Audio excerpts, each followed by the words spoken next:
All right, today I've got a Polaris Magnum 425. This is a four-wheel drive four-wheeler, and I got about 3 different things going on here that I wanted to share with you today. A couple different things we're doing to get this four-wheeler going. We had a customer bring this in, and he actually wanted to sell this four-wheeler. He was just frustrated with it. Wasn't starting properly. The belt was rubbing on this clutch cover here. He had to replace the clutch for I'm not sure what reason. We've got a starter drive here that was replaced, and it is functioning properly, no issues there. We've got a starter that turns over freely, no catching, spins over really well, so no issues there.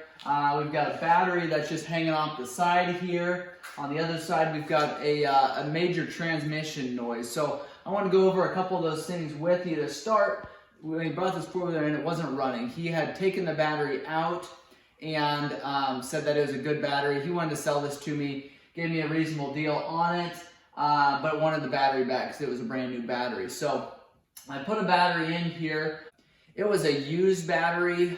Didn't have a lot of cold crank amps on it, so when I turned it over, it was a very, very obnoxious noise, and I can show you that here in a second. So I went ahead and grabbed what I knew was a good battery out of a good running four-wheeler, put it in there, got the four-wheeler to start up. So I just wanted to let you know that. First off, if your battery may be showing 12 volts, may show that it's a good battery, but if it doesn't have enough cold cranking amps, it's going to make an obnoxious noise and not turn your four-wheeler over fast enough to engage that crankshaft and start that four-wheeler up. So I'm going to take you up to the handlebars now. I'm going to show you a couple things on this four-wheeler before I show you how to replace a couple sprockets. On the other side that's bad. We're going to throw the shift arms back together there, and then throw our clutch back together there, and try to we'll get a good cover for this clutch here so that we don't have it crack like this one is here. You can see they just put a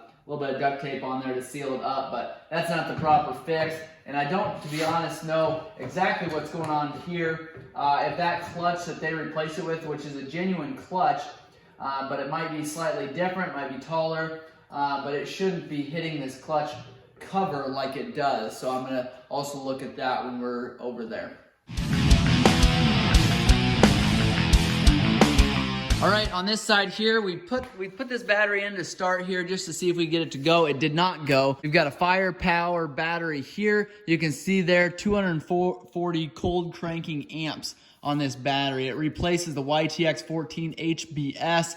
This battery here, I've got a handful of other four-wheelers that I just used around our acreage.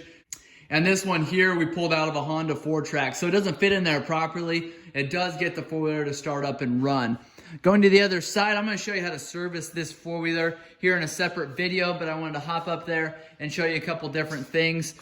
Before we hop up there, we pulled this cover off of here. One of the major reasons why the customer said that he was wanting to get rid of this four-wheeler is because it's got some major transmission noise.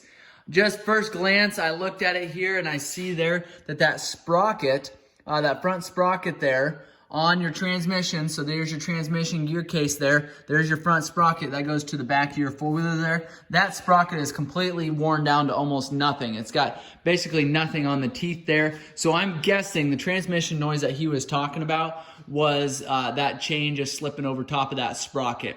I did not see that until after I purchased it, and we're actually working on this 3 months after I had purchased this from this customer. I may get a hold of him and see if he wants to buy this back, because that was the main reason why he was just done with this four-wheeler. He didn't want to put in any more money into that transmission. So we pulled that cover off there just to verify that what we're saying is correct. We're going to pull this sprocket off up here. That's going up to the four-wheel drive. And we got to pull this disc off, this caliper, and we've got to remove that transmission to replace that sprocket. It is a very, very long process compared to, say, this sprocket here, which is a little bit time consuming. One of the things possibly that they were doing here, trying to figure out, I don't know what they were doing here. These shift rods are completely disconnected. I don't know if maybe in the diagnosing process they thought maybe they would just disconnect those, I guess, because they're not hooked up right now. Neither of them are. There's two rods right here that go up to your shift arm on the right hand side, and those are both disconnected. Not totally sure why, but we need to get those hooked back up. What I don't want to do is spend a lot of time fixing this countershaft sprocket here if possibly there is other transmission noise, if there's something more serious. So I'd like to get these hooked up and get it to go into gear to verify that that sprocket is for sure our problem and it's not an actual transmission problem. So hopping up to the handlebars, like I said about 5 minutes ago I would do. Okay, we've got that good battery in here. So we're gonna now turn it on, neutral lights up. We've got your starter button here. Listen real quick what this does.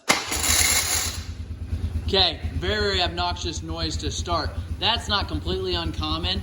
You will hear that noise if your four-wheeler battery does not have enough cold cranking amps, doesn't have enough juice to get that four-wheeler started. You'll hear that noise and you think it's an obnoxious noise. You think you're maybe a rod's going out or something like that. It is just your starter drive. They've got it kind of a funky old design for their Bendix gear, their starter drive. That's why it does it. It's just not disengaging as quick as some of the other gears would. And so that is why you hear that noise. It's not the end of the world. The slower your battery cranks over that starter motor, the more obnoxious noise that's going to take. So as your battery kind of winds down its life, that noise may be getting worse and worse. You do want to make sure if that noise continues to get worse and worse that you go ahead and replace that battery, because what that is doing, and I'll show you down with that gear that I have pulled off there, I'll show you what that does, but it does wear into your starter and into your Bendix gear, your starter drive gear. And worst of all, it wears into your flywheel gear, which is a very, very expensive part and a little more difficult. You've got to have special tools to replace that. And I've showed you separate videos on that. I'll place a link below. But I wanted to show you that quick with the starter switch and the obnoxious noise that it makes. So I think that was kind of number one for the customer, why he didn't want this four-wheeler anymore. So we got that taken care of by replacing that battery. And next I'm going to hook these shifter rods up just to verify we don't have other noise in that transmission. And then after we do that, we're going to go over to the clutch side here and we're going to verify that we have the right clutch on here. Also going to verify that we have the right belt, and then we are going to replace that clutch cover. So quite a few projects on this Magnum 425. We're also going to do a carb clean on it. Starts up and idles fine.